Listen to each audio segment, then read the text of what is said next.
Bonjour, mbote na bino balandi ya magazine d'actualité ya Deso Basango bino obozali kolanda biso de partout mokili mobimba na Kinshasa na Brazzaville na ba province na biso na mikili ya poto tozali awa na stade des Martyrs précisément na commune ya Kinshasa esika wapi parti au pouvoir l'Union pour la démocratie et le progrès social l'UDPS bazali ko fêter 38e anniversaire na bango to ko betela bino mo lisolo muke ko banda 1982 oyo mwana mboka Etienne Tshisekedi wa Mulumba banda kilit na ye contre dictature ya président Mobutu.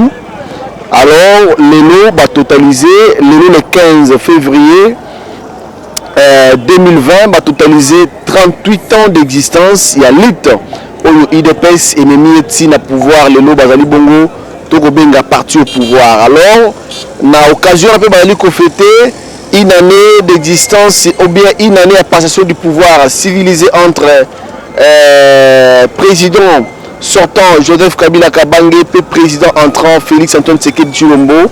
Le bazali ko fêter IDPS na pouvoir. Donc le double sim, double fête oyo bazali ko fêter na carte stade des Martyrs. Totali ko laksa bino ndenge nini bana RDC bazali ko ya ko fêter ensemble na parti au pouvoir. Baloba ki chef de l'état ko ya kasi tozali na kota le laso ka ko ya boyo kanini oya ko loba. Lokola tozala kana toujours pour na ko informer bino to yena ba caméra na biso to kiti to moni ba association ya lolingi na lolingi bazali ko soutenir action à chef de l'État qui sa alliance de soutien à Félix Antoine Tshisekedi Tshilombo à Sofachi o ekamamaka na mwana mboka Jean-Pierre Tshisekedi Mutomboji tomoni mwana mboka Tony Mwabakazadi meilleur élu ya Lukunga na liste ya IDPS tomoni lisusu mwana mboka Dirkaba ya chef de l'État Eberad yepe azawana azali ko soutenir nkumu ya mboka tomoni ba association ya ndenge na lolenge lokola MDK tomoni totonga ekolo tomoni arietua mu tomoni mwana mboka batumona aye tomoni batu lolenge na lolenge mwana mboka Amisi Makutano bango pe baye ko soutenir IDPS parti au pouvoir côté maboko simbisi na baction sur chef de l'état une année na bango tokoyoka historique nini bakobeta ya IDPS pe une année basa na pouvoir bilan na bango zali ndenge nini affaire à suivre tozali ko kota na carte stade pour te faire vivre bino événement ya mokolo lelo affaire à suivre. Président bonjour les to moni bilan MDK na stade des Martyrs biko sanya voilà par ndenge lokola biso mouvement dynamique Kabund tous à la Sima ya son excellence monsieur le président de la République Félix Antoine Tshisekedi Tshilombo et puis Sima ya son excellence Jean-Marc Kabunda Kabund tous wana pona ko accompagner parti monene ya mboka oyo et comme patrimoine national aussi ka esprit ya ba congolais nyonso elalaka lelo oyo bazo célébrer 38e anniversaire na bango yango toye pona ko sepela na bandeko na biso ya UDPS. Voilà, oui, pour on se fait na bandeko na bino ya UDPS lelo. Est-ce que na comment on a 38 ans ya anniversaire na bango lelo to ko ba UDPS lelo bilan positif. En tout cas, peu importe le nombre d'années oyo parti ekoki kosala soki déjà parti ekomi na objectif nango ultime oyo ezali à conquérir le pouvoir lelo na mokonzi ya mboka azali UDPS, cela veut dire que bilan est déjà positif. Surtout to lobi tozonga déjà na une année oyo asali tozana mingi kutu ya koloba te lelo yo des milliers d'enfants oyo bafana na bandako bakendaka ba classe te gratuité enseignement et battre record lelo yo 97 000 enseignants non payés bazali payés lelo yo année au banda kokota na bakasho ko camoufler batu kosala bo nyonso wana esila peuple azotambola kitoko peuple azosepela azongela sangana na mboka tala bokini bopeto lelo Kisasa ezozonga la coloration ya kitoko na kati mboka pour dire déjà na une année déjà président Sali mandat largement positif et albaki yemoko 2020 année des actions et ba action nazasi bomoni déjà ndenge se bandaki. Bonjour Ndeko. Bonjour. Vous allez bon coordonnateur il y a MDK Uniki. Vous comme bon 38e anniversaire il y a UDPS. Vous allez moi le par rapport à Mokola Lelo. Ouais, merci beaucoup. En tout cas, Zali et Sengomakasi ya okuta na lelo na stade des Martyrs. Biso nyonso tozali ya coordination ya section Unikin. Alors, continuons on a MDK c'est un mouvement dynamique Kaboum. Nous allons plutôt soutenir l'œuvre, il y a chef de l'État lutté contre les antivaleurs. Raison pour laquelle nous allons en tout cas, c'est un moment si toi vraiment dans la fête. Voilà, pour la Congo démocratique, nous allons comme on a le peuple bazar retourne à la pour la fêter 38e anniversaire, la combat, il y a IDPS Salibé, une année d'alternance. Fati, on a dit beaucoup de la masoro à IDPS. Il y a une ombre dans le ça, il y a IDPS. Le bilan est largement positif. La dimension de ce bilan est positif. Voilà, bilan est positif. Combat, il y a IDPS pour amener 38 ans et bon dynamique.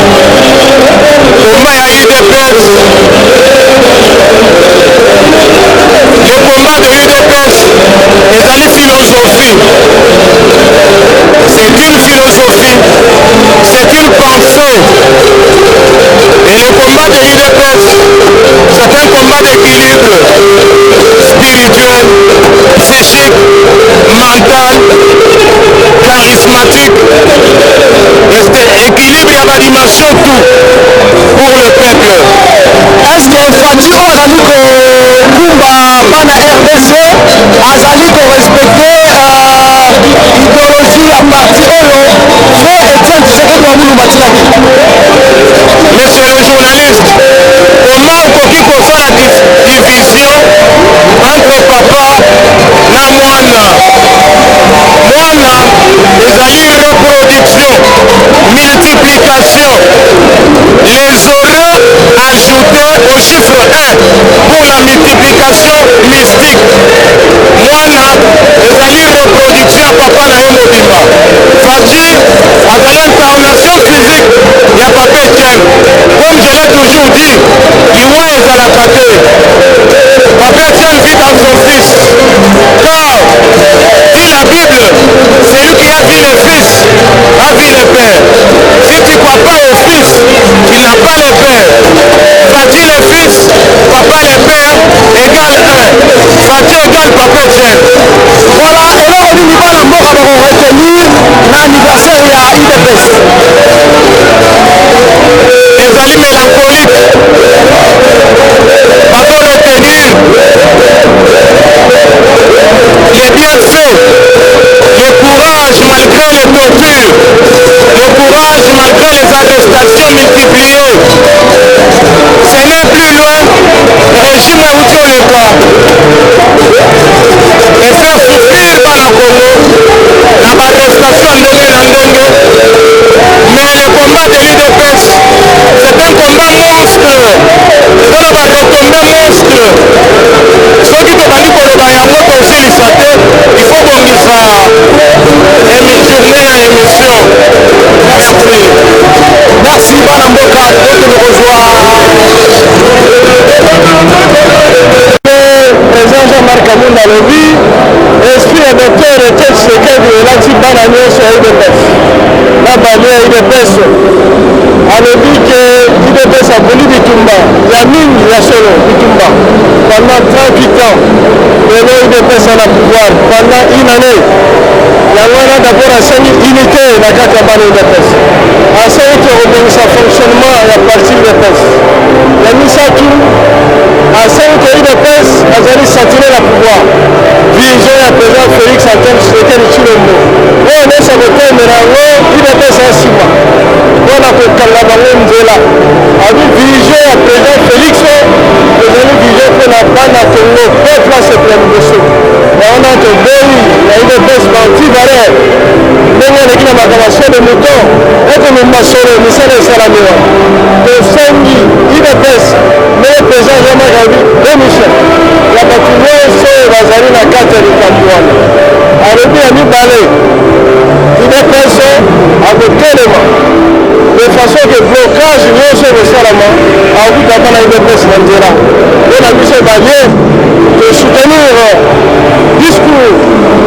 C'est non seulement d'abord mot de bienvenue au Augustin Kabuya, secrétaire général Aya Lobaki. Topesi mpe longomia na vision ya chef de l'État. Biso balie ya UDPS toza nsima ya vision azala sûr ke tokosoutenir à 100% président Félix Antoine Tshisekedi Tshilombo. Tosouhaite bana nyonso ya UDPS balie UDPS, ma parti politique nyonso oza na kati ya lisanga UDPS, bon anniversaire. Olobi parti UDPS balobi na discours ya Jean Kabund que bokozala na pouvoir, bokozala mpe bokoumela elingi koloba nini? Kozala na pouvoir elakisi 38 ans oyo UDPS abandaki kozela pouvoir, tokozala 38 ans ya pouvoir eolela.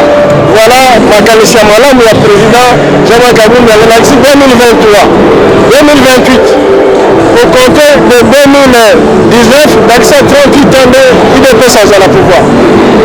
Merci beaucoup.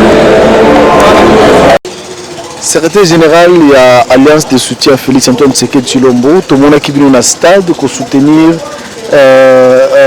pour participer à la fête. Il y a 38e anniversaire, il y a l'existence de l'UDPS. 37 ans à opposition, puis une année à pouvoir. Bilan, il y a combat sur l'UDPS comme on a pouvoir.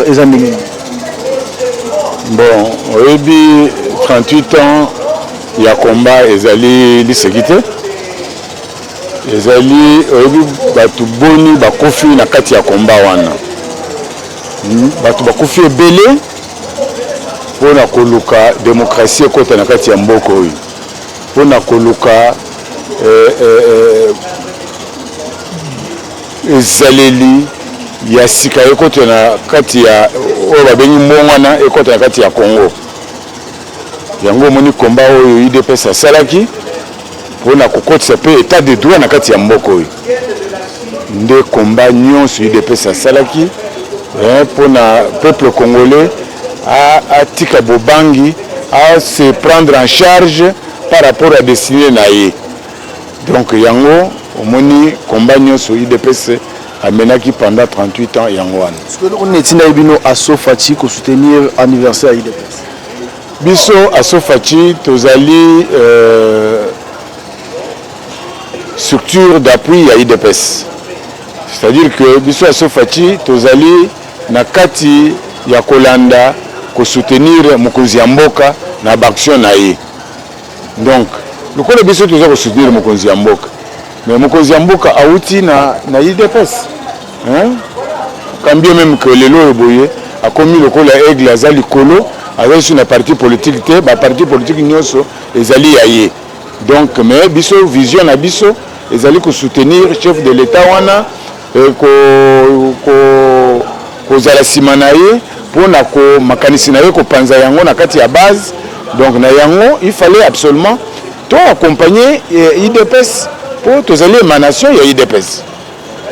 Voilà, tout qui UDPS koloba esengeli koza na justice makasi kozali ko sanctionner et non ko tala ko kipera social ya batu ou bien que ça la justice pour na bato bana mbongo bana mbongo te justice kozala rendu te yo en tant que bino bo soutenir UDPS na makamno so baloba ki oza d'accord na secrétaire général ou bien président UDPS. Mais au début que la justice ndenge balobaka na lopoto la justice élève une nation. Ce qui justice est en mboka te yango moni lelo boy tozali na ndenge tozali awo. Tokomi na tribalisme, tokomi na clientélisme, népotisme, ekoti laisser aller ekoti na kati ya mboka parce que justice a été. Donc bato ba se permettre ba mutu ayibi lelo na kati ya mboka oyo bakamati poste mususu ba pesi c'est-à-dire ba remercier que yo za moyibi penza solo ba pesi poste olie bakanga ye. To landaki procès moko ya bakitebi na ya Kitebi comme ministre délégué pour na ba compte parallèle dossier ezali sénateur Mungulu nde abimisaki dossier wana na parlement mais dossier yango esuka wapi parce qu'il était question qu'on l'arrête parce que ezalaki détournement au moment où vous prenez l'argent de l'État vous mettez dans des comptes parallèles un compte du trésor il devrait être arrêté mais par contre qu'est-ce qu'on a fait bakamati poste mususu ba PCF pays pour na ko remercier yeno Kitebi moyibi na yo ezali bien comme moyibi boye to pesi mususu oyiba bien. Est-ce que vous pensez que mbuke ko matapeza na ndengo wana mbuke ko bonga bongo te? Moi je crois que ici on doit mettre la justice et ça la musala nango ozala munene ozala muke soko salimbeba soko salaki yango déjà il faut ba interpeller yo balandela oyo nyonso osali bakanga yo soki ozali na kati ya mitambo bakangi yo soki ozali na problème te batiki yo. Mais il ne faut pas que mboka vivre dans l'impunité. Il y a des intouchables qui font n'importe quoi dans ces pays comme si mboka ezali a un groupe d'individus alors que les restes ici bazali lokola basoso lokola banyama na bango. Non, ils ont raté. Donc la personne, la dignité de la personne humaine est chère. Donc nous devons respecter pour la crédibilité, pour la personnalité même. Il y a Yomutu. Quand tu vas aux Oyi Bambon, il y a l'État. Yomutu. Aux Oyi Nakati, il y a la mafia. Koyiba Bandako, il y a l'État. Koteka Bandako, il y a l'État. Et puis on le dit non, c'est fini, on a teki boyesili. Mais nous disons que Yoyi Bambon, il y a l'État. Mais ça va vous rattraper. Maintenant que la justice est bannie, nous allons interpeller, on va justifier. Bon, il y a qui ont donné.